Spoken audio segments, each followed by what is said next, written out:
Summit 2025, Stories of Unyielding Courage.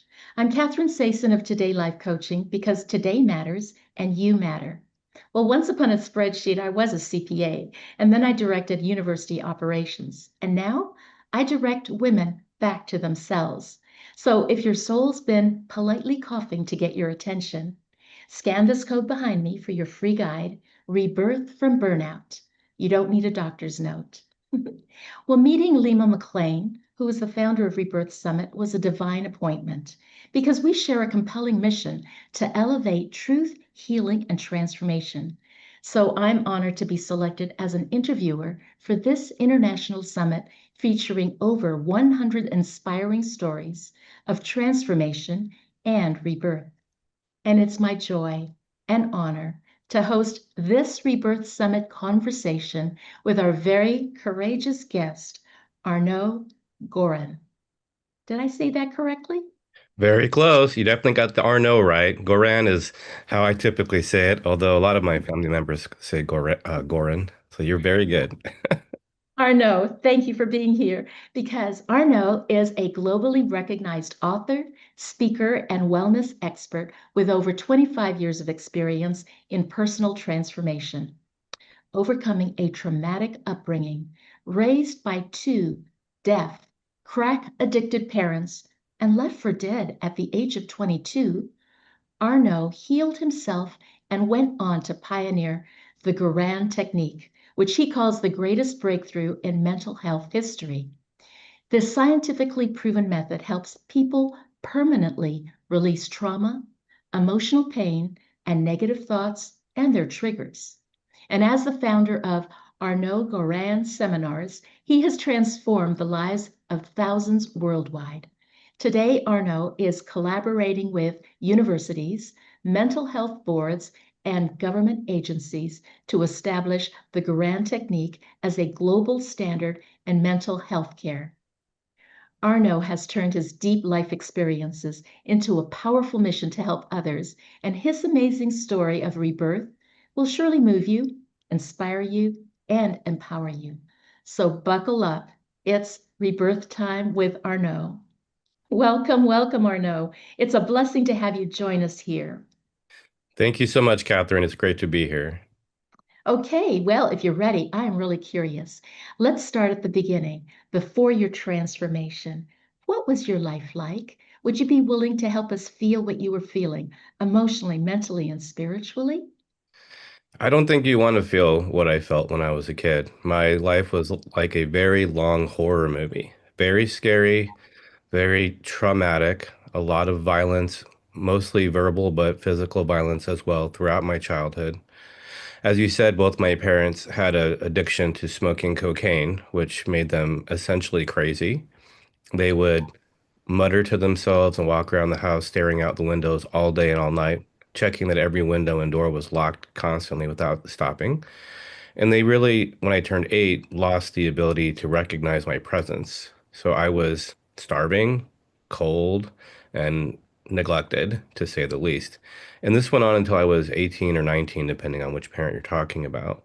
And during that time, I experienced a tremendous amount of verbal and physical violence before and during, as well as what I already mentioned, being hungry, being cold, and being ignored. To live on two shirts, two pair of jeans, and one pair of shoes for a whole year for a teenager doesn't really work too well.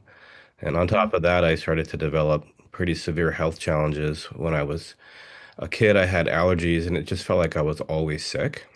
Sometimes I couldn't tell if I was having allergies or if I had a cold. I was just always sick. And then at 13, I was hospitalized with asthma. When I finally went to middle school, a month after missing the first month, the teachers thought I wasn't in their class because I missed the whole first month of school. It took me to finally, tell my dad, I think I'm going to die, for him to actually notice that I was missing the whole first month of school. And when I was 16, I was diagnosed with arthritis, which kind of shocked me because I thought only old people got arthritis. And I just kept getting worse and worse and worse. I put myself through college. I moved out when I was 18 and became a martial arts instructor. And when I was 22, the last doctor I went to said, Arno, if you don't do something different soon, you're not going to be around much longer. And at that point, I was very tired. I was exhausted. I would sleep 11, 12 hours a day, and I would still be so tired throughout the day. I was barely functional. I couldn't work anymore. I couldn't teach martial arts anymore. I could only take 2 classes at university, and I couldn't even remember what I was reading to pass. Went from a straight A student to unable to function. And at that point, when she said, if you don't do something different, I had already been to every kind of doctor I could find in a phone book, every type of medicine. I tried it all. And nobody ever gave me any hope for getting better. They usually told me I would never get better. There was nothing they could do. I was already on the strongest medication. And here I was, my last doctor said, "You're going to die, kid." So there I was. Oh my goodness. Was that your turning point or something more? Well, that was when I realized I couldn't keep forcing myself to work all the time. I mean, I literally went to school, studied, and trained martial arts 14 hours a day, every single day. From like, once I started college, I left high school to go to college at junior year of high school. So literally at 17, I was just always working. And before that, I spent my, 16th year talking my mom out of killing herself over at least over 100 times, while also then going to school and working and trying to also be a student athlete. So I was like very ambitious and wanted to change my life and not be the way that my parents were. But I reached a point where my body couldn't do it anymore. I couldn't keep studying and teaching martial arts and going to school and having a job, which I did the entire time. I couldn't do it anymore. So I had to stop this ambition and figure out how to fix my body. So that was definitely a big turning point for me. Oh my goodness, it sounds like a dynamite stick. You were burning it from both ends, and something in the middle was going to explode. Hmm. And it maybe it did. So then you entered into this, what we call transformation, this rebirth. Well, you went through this process, this inner process. Can you help us understand what that inner process was like? Because you had breakthroughs, you had to make decisions. I suspect you even healed. Tell us what those steps were like going forward. Well, I don't know why I didn't think of it sooner, but at that point, I realized I should start praying for help. And I was already a very spiritual person. At 15, I felt that books came to me, that the universe, that God was bringing me books, and I would just consume them. I'd read them straight through without stopping. I would do every exercise in the book. I started learning how to quiet the mind and do different exercises for expansion when I was 15. And I just kept going from there.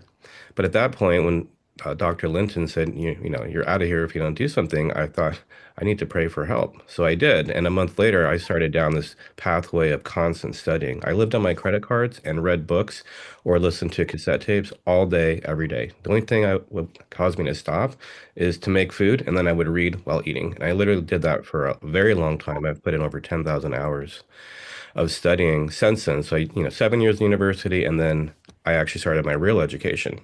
And I'm very grateful that I was led to all the books I was because I've, been to many naturopathic doctors or have friends who are, or medical doctors or Chinese medicine, Ayurvedic medicine. All these forms of medicine are wonderful, but none of them contain the information that I found. And I was able to develop a training program that helps people in ways that I've never seen before. I don't think anyone's ever seen it before. And part of the journey was at the very beginning of the very first class I took, at the beginning of figuring out how to fix my body, there was this download that came through that you need to bring this to the mainstream. You need to teach this to everyone. So from the very first book and the very first class, I was thinking about how am I going to explain this to people? I mean, I had a background of chemistry and biology and being pre-med for 2 years and getting accepted, but not going to medical school. So I could understand what these doctors were saying in their books, maybe other people couldn't understand. But then how do I explain it all? So I developed the training literally from day one, so that after a few years, I had a reasonable program to teach people to transform their health as well. It wasn't just me, because in 6 months of doing this constant studying, I was completely better. Wow, wow. Thank you for being hungry to learn and for taking charge of your life. You know, it's incredible. You grew up in a home that did not empower you, and yet you found that power. Thank you, God, for speaking to Arno and for your divine mentors through all the books you read. Incredible. So, did you have any specific person? Because the doctors didn't seem to understand and they had limited knowledge, but anybody else besides your faith? What tools and practices did you use to help carry you through your rebirth? My grandfather was a great example to me. I got to spend a lot of weekends with him up until I was 8. And I learned some pretty valuable principles of life from him, right? Spirituality doesn't only exist in church, it exists everywhere. Being kind and friendly and thoughtful is a good way to be. He would walk around the neighborhood and fix other people's fences and take care of other people's problems for them because he had everything in good working order in his life. So he would give to others. And he was very friendly and extremely brilliant. And so I think just spending those early years, even though it was maybe just weekends with him, definitely was a powerful influence on me. And then, of course, when I was 18, I joined one of the greatest martial arts schools I think you can find in the United States of America. And not only did I have a great martial arts master, but there were other brothers I trained with and another chief instructor there that they all were mentors to me and taught me so much. But ultimately, my guidance has always come directly from God, from the source. I like to call it the great divine because some people don't jive well with that word, but there is a divinity of this universe and it can speak to us. And from the age of 17, I had this incredible dream that showed me without a doubt that God was talking to me. And so it went from a one-way conversation of me talking to God to constantly, all the time. I've lived my life this way for ever since I was 17, asking for the guidance. Where do I go? What do I do? What book should I read? And looking for it and always receiving it. So when I had a question about how do I get rid of the pain in my mind from my childhood, I would get the answers. Whatever I prayed for, the answers would always come. And I call it going to God's school.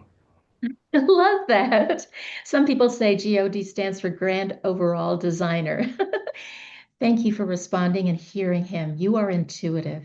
And so your life has changed tremendously. You're resilient. You overcame those extreme adversities. You rebuilt your life. You're innovated. You created this groundbreaking mental health technique.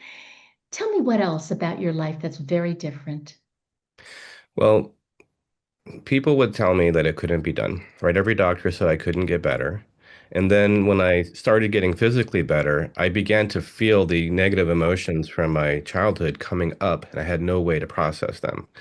So I started researching that and I went to every kind of course you could take, seminars. I started reading books. I started going to different types of healers. And it was the same thing. Everyone said it's impossible. You can't get rid of those bricks of pain, the negative emotions from your past permanently. You just have to learn to deal with them. But one thing about me, and I'm sure I learned it as a martial artist, but I think I always had it, was I just didn't believe people when they said you couldn't do it. Every time a doctor said to me, you're not going to get better, there's nothing we can do, you're already on the strongest medication, I just thought they don't know what they're talking about, that they were wrong. I didn't believe anyone who said that I couldn't get better, and I didn't believe anyone who said I couldn't erase the negative emotions that I was carrying permanently. I just figured they didn't know how to do it, and I was going Mhm. to figure it out. I mean, I'm obviously gifted, God hooked me up, right, with a brain that works. So I just continued to seek answers no matter how many people said they didn't exist until I found them. And I got all of them. And in May of 2003, I did figure out how to go into the unconscious mind, which really means go into the body, and take out the pain from the past in a permanent way. So you could think about anything that's happening in your life right now that's triggering you, and you can erase the trigger forever. So that thing will never trigger you again.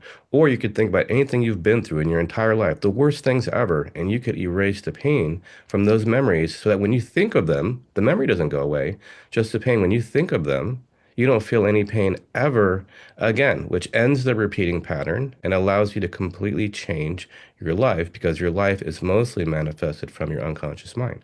Most people are not creating their reality from conscious intentions.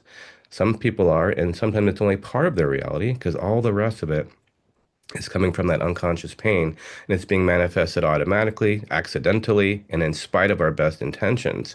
And when we remove that stuff, we can start to create what we really want. We can change any and every area of our life bit by removing all the internal blockages, all the parts of us that say, no, we can't be truly loved just for who we are. We're not good enough. And we can take all that stuff out and we can start to be as you might like to say, as God intended for us to be. We can start to embody the divine and start to live a life of abundance, of beauty, of happiness, of joy. And you can go from where I was, where every area of life was a zero or a one, is absolutely a disaster, to eight, nine, or 10 in every area of life and start to feel like you're living your dreams. And that begins with knowing how to go into the unconscious mind and take that pain out, because that's actually what's causing all the problems that you're dealing with. But up until I figured out how to do it, it seemed like there was no way. And I started teaching people, and people didn't understand. It took me 7 years to figure out how to systemize and teach it so every person could, in 3 days, understand it and do it. And I didn't think it was the greatest breakthrough in the history of mental health. I just wanted to fix myself. But for years and years and years, people would come to my seminar and say, I've been to everything, I've done everything. I heard this on Friday night. I'm talking 2 days ago. A 70-year-old woman said, I've taken every Tony Robbins course. I've done everything you can name. And she's going to Landmark Education, and she's naming every single seminar company and all the people I'd never even heard of. And she said they bring great awareness. They're all great courses, which is very true. But yours was the only one that showed me how to permanently erase all that stuff that I became aware of. And I've heard that from so many people. I've spent $100,000. I've been around the world. I've taken ayahuasca. I've seen every shaman, and nothing ever worked until I met you. So I started to get this, wow, what kind of breakthrough did I make? It's going to help a lot of people. And as time has gone on and our team has grown and university studies have come through, we're reaching a point where it makes sense for us to train every mental health professional on the planet so they can all use it. When therapists go through my training, they start saying they're using it with every client, that it's better than anything else that they know of. If they only had it 20 years ago, this is what's going on right now. Oh, amazing, amazing. You know what? I signed up for your free webinar, and so I invite everybody to sign up for that too. Why are you living the life you're living? It's called Why Your Life Is the Way It Is, and you basically got the gist of it because it's also about ending repeating life patterns. So in the webinar, you're going to find out where a lot of your patterns come from, even some of the ones you don't know about right now. And you're going to understand why they keep repeating. And for a lot of people, it's a tremendous, tremendous breakthrough. I've had people say this was the turning point in their life, taking this webinar. And yes, it's free to take it. I had this NLP master hypnotherapist say that it was like pulling the wool from over his eyes going through this webinar because it wakes you up to how life is created, how your life is created, why you have the problems you have. And then at the end of the webinar, I'll tell you about the 3-day weekend where you can learn the Goran technique and actually start erasing those patterns. Literally, on the first day, you'll start erasing things during the 3-day weekend. Well, I can hardly wait. Now, there's somebody here who may feel stuck and is going, oh, yeah, right. So I got to go to something that he's got. Well, what is one message you can give them to help them get unstuck? Hmm. You know, there's so many, many courses that promised that I would learn how to erase negative emotions permanently that didn't do that. That promised it would change my life, and my life didn't change at all. But I picked up valuable things from all of those courses, even if I didn't get the result I wanted. And at one point, I was angry and frustrated that I signed up for this training, and a year and a half into it, my life really hadn't changed. And I was grateful for what I learned. I learned a lot of great things, but I was still dealing with the same issues, and I was still stuck in the same circumstances financially, and many other areas of my life, my love life, and so on. But I realized it wasn't their fault because no one is responsible for my life but me. And I needed to figure out how to do it. Just because they didn't know and they said I could didn't mean that I should make them responsible. I need to be responsible for my life. I need to be the one to figure out how to change it. If someone is willing to take the time to teach me, I should be grateful to them for that, whatever I can learn from them. And nobody should be expected to teach for free. It's the most valuable occupation that anyone could ever enter into. Teachers should be paid more than doctors, lawyers, or any other profession in every country because the determination of the economy of a country is how educated the people are. Education is the most valuable thing you're ever going to buy. Benjamin Franklin said, if you don't like the cost of education, try ignorance because it's much more expensive. And my courses are very, very, very low in pricing compared to the rest of what's out there. And yet nobody can offer what we can offer in terms of a permanent transformation. So yeah, it's going to cost some money to get an education. That's how it works. But at the same time, you might also turn out to be one of those people who says, I've done everything. I've taken every course and nothing ever worked until I took yours. I had someone say, yours is the only thing out there. So Hmm. maybe you've lost hope because you've done a lot of programs that didn't work. I understand. Don't give up hope. Have faith. Trust your intuition. Follow that divine guidance. If it tells you to take my webinar, great. I'll see you there. If not, I'm sure you'll find your way, whatever it is. Oh my goodness. Thank you for being such a visionary and being out there, getting this Goran technique out into the world. I want to thank you, Arno, for sharing your gentle heart and this powerful story, because it was riveting, especially as you started. Oh my goodness. You are an empowering visionary, and your journey is one of resilience as you overcame adversity. And now you've rebuilt a life of meaning and impact. Your journey is surely a strong testament of hope and innovation. So thank you so much, Arno Goran. Thank you, Catherine. Thanks for having me. Thank you. And this has been another incredible conversation on the Rebirth Summit 2025, Stories of Unyielding Courage. I'm Katherine Sea, and it's been an honor and privilege to host this interview with the amazing, brilliant, visionary Arno Goran as part of this global movement for healing and transformation. Well, stay tuned for more interviews from courageous speakers all around the world. And until next time, don't forget your free gift. Next time, this is Rebirth TV signing off.